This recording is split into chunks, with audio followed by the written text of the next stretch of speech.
కరీంనగర్ లో మొట్టమొదటి మహిళా neuro physician associate professor in NIMS doctor Haritha Reddy MD DM గారిచే అత్యుత్తమ న్యూరో వైద్య సేవలు Shri Medha neuro multi speciality hospital సవరన్ స్ట్రీట్ కరీంనగర్. ఇదే ప్లేస్ నుంచి అభం శుభం తెలియని ఆ కవల పిల్లలైన ఆడపిల్లల చిన్నారులను ఇక్కడి నుంచి ఆ బావిలో తోసి చంపేశాడు ఆ కసాయి తండ్రి. సంఘటన ఏదైతే ఉందో ఆ మందుకు సంబంధించింది వాళ్ళతో తాగించిన తర్వాతనే వాళ్ళు అపస్మారక స్థితిలోకి పోయిన తర్వాతనే ఇక్కడ దాకా తీసుకొచ్చి ఇందులో వేసినానని చెప్పి పోలీస్ స్టేషన్లో ఒప్పుకున్నాడని పోలీసులు చెప్తున్నారు.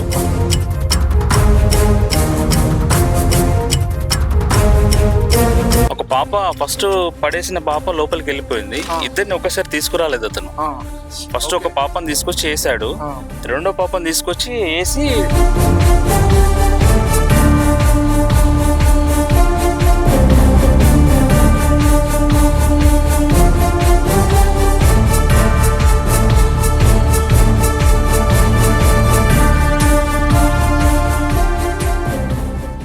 మొత్తానికైతే ఈ హత్య ఏదైతే ఉందో ఆడపిల్లలు కావడం వల్లే ఆ అక్కసుతోనే శ్రీశైలం కమల పిల్లను అల్లారు ముద్దుగా అందంగా ఆప్యాయంగా ఉండే పిల్లలు ఇలా పొట్టన పెట్టుకున్నారని చెప్పేసి వాళ్ళ బంధువులు కూడా ఆరోపిస్తున్నారు. సో పోలీస్ విచారణలో తెలిసింది, నిగ్గు తెలిసే నిజాలు తేల్చి చెప్పారు పోలీసులు.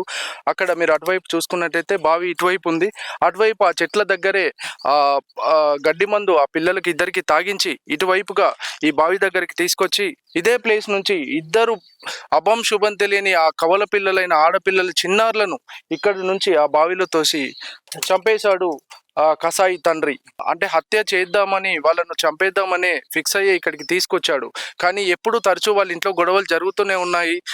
అప్పుడప్పుడు వాళ్ళని ఇక్కడికి తీసుకొచ్చి ఆడిస్తూ మళ్ళీ తీసుకెళ్తాడు. కాబట్టి ఎవ్వరు కూడా ఇలా చేస్తారని ఊహించలేదు. అంటే ఎప్పుడైతే ఆడపిల్లలు పుట్టారో అప్పటి నుంచి తన ప్రవర్తనలో పూర్తిగా మార్పు వచ్చింది. ఎన్నోసార్లు పెద్దల మధ్య పంచాయతీ జరిగింది, పెద్దల సమక్షంలో పంచాయతీ చేశారు. లాస్ట్కు ఇదైతే ఎప్పుడైతే గొడవ జరిగిందో, ఇంతకు ముందు పంచాయతీ ఎప్పుడైతే జరిగిందో పెద్దలు తీర్మానం ఏం చెప్పారంటే ఒక 15 రోజులు చూద్దాం వీళ్ళని అని చెప్పి ఈ 15 రోజుల్లోపే ఈ ఉదంతం జరిగింది. ఆ కసాయి తండ్రి ఆడపిల్లలు పుట్టారు, ఆడపిల్లలు వద్దు అనే అక్కసుతో ఇంత దారుణానికి ఒడిగట్టారని ఇక్కడ స్థానికులు, ఇంటి పక్క వాళ్ళు అందరూ చెప్తున్నారు. సో ఇక్కడ మీరు చూసుకోవచ్చు, ఇదే బావిలో కమల పిల్లలు విగత జీవులుగా కనిపించారు. ఆ కసాయి తండ్రి ఈ ఉదంతాన్ని మొత్తం వాళ్ళు అనుకోకుండా బావిలో పడ్డారు అని చిత్రీకరించే ప్రయత్నం చేశాడు. కానీ పోలీస్ ఎంక్వైరీలో వాళ్ళు తేల్చి చెప్పారు ఇది హత్య. అక్కడ గడ్డి మందు తాగించి ఇక్కడ బావిలో పడేసి ఆ చిన్న పిల్లలను చంపేశారు అనే నిజం బయటకు వచ్చింది. చివరగా నిందితుడు అన్ని నిజాలు ఒప్పుకొని జరిగిన విషయాన్ని పోలీసులు తనదైన విచారణలో చేపట్టగా నిందితుడు నిజాన్ని ఒప్పుకున్నాడు. బహుశా ఈ బావి చూడండి, ఎన్నోసార్లు ఆ పిల్లలు వచ్చుంటారు ఇక్కడికి, ఎన్నోసార్లు ఆడుతూ పాడుతూ సొంత తండ్రి కదా అని బహుశా అభశుభం తెలియని పిల్లలకు కూడా తెలియదు ఇదే వాళ్ళ చివరి రోజు అవుతుందని. నిందితుడు ఎవరైతే కచ్చు శ్రీశైలం ఉన్నారో కసాయి తండ్రి పొలమైనటువంటి ఈ బావి దగ్గరే పక్క బావిలో ఉన్నటువంటి అన్న మనతో ఉన్నారు. ఈ పొలం పక్కనే వీళ్ళ పొలం ఉంటుంది. ఒకసారి ఆయన మాటల్లో తెలుసుకుందాం. అన్న, ఎలా జరిగిందంటారు ఈ ఉదంతం? నిన్న మధ్యాహ్నం సమయంలో ఈ సంఘటన జరిగింది. వాస్తవానికి పిల్లలు ఇంత దూరం రారు. వాళ్ళు ఎప్పుడు వచ్చినా వాళ్ళు ఆడుకునే ప్లేసులనే ఉండేవాళ్ళు. ఎప్పుడప్పుడు వస్తుండేవారు ఇక్కడికి? అప్పుడప్పుడు వారానికి ఒకసారి అట్లా వస్తుండేవారు పిల్లలు. వాళ్ళ తాత గానీ అమ్మ గానీ ఉంటుండే ఇక్కడ. వాళ్ళ అమ్మ కూడా వస్తుండే ఎంబడి. కాకపోతే నిన్న కొంచెం లేటుగా వచ్చింది ఆమె. తండ్రి తీసుకెళ్ళిందని చెప్పి ఆమె నమ్మింది. ఆ పిల్లలు అక్కడే ఆడుకునే వాళ్ళు. యాక్చువల్లీ ఇంత దూరం రారు వాళ్ళు. మనకే రావడానికి ఇబ్బంది ఉంది బావి దగ్గరికి. అక్కడ సంఘటన ఏదైతే ఉందో ఆ మందుకు సంబంధించింది వాళ్ళతో తాగించిన తర్వాతనే వాళ్ళు అపస్మారక స్థితిలోకి పోయిన తర్వాతనే ఇక్కడ దాకా తీసుకొచ్చి ఇందులో వేసినానని చెప్పి పోలీస్ స్టేషన్ లో ఒప్పుకున్నాడని పోలీసులు చెప్తున్నారు. అక్కడే మందు తాగించాడు, వాళ్ళని తీసుకొని బలవంతంగా ఇక్కడ వేసాడు, బావిలో వేసాడు. మేము వచ్చినాం నిన్న, సమయానికి అందలేదు. కానీ మేము వచ్చేసరికి పిల్లలు విగజిద్దులు అయిపోయారు. ఒక పాప దొరికింది, ఒక పాప మునిగిపోయింది. ఆ దొరికే సమయాన్ని కూడా పాప చనిపోయింది. ఒక పాప ఫస్ట్ పడేసిన పాప లోపలికి వెళ్ళిపోయింది. ఇద్దరిని ఒకసారి తీసుకురాలేదు అతను. ఫస్ట్ ఒక పాపను తీసుకొచ్చి వేసాడు, రెండో పాపను తీసుకొచ్చి వేసి తర్వాత తను మళ్ళీ అతను కూడా బావిలోకి వెళ్ళిపోయాడు. అంటే వాళ్ళు ఇక్కడ పడ్డారని సమాచారం బయటకి వెళ్ళి వాళ్ళ తండ్రి ఇక్కడే ఉన్నాడు. ఎవరు? శ్రీశైలం వాళ్ళ తండ్రి ఇక్కడే ఉన్నాడు. శ్రీశైలం వాళ్ళ తండ్రి అక్కడ ఉన్న పక్కన వాళ్ళకి చెప్తేనే ఆ ఇలా మా అంటే పిల్లలు ఇద్దరు బావిలో పడ్డారు అని చెప్పి పిల్లలు మా బాబు బావిలో శ్రీశైలం వాళ్ళ తండ్రి అక్కడ వెళ్ళి గ్రామస్తులకు చెప్పారు. అక్క ఫోన్ ద్వారానే అతను చరవాణి ద్వారానే వేరే వాళ్ళకి చెప్పాడని చెప్తున్నారు. బట్ ఆలోపే మేము వచ్చేసేసరికి మాకు శ్రీశైలం వాళ్ళ తండ్రి ఇక్కడ లేడు, అతను వెళ్ళిపోయాడు.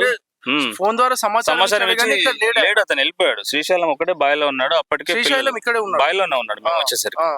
పాప దొరికింది, రెండో పాప దొరికేసరికి నైట్ 9 అయింది.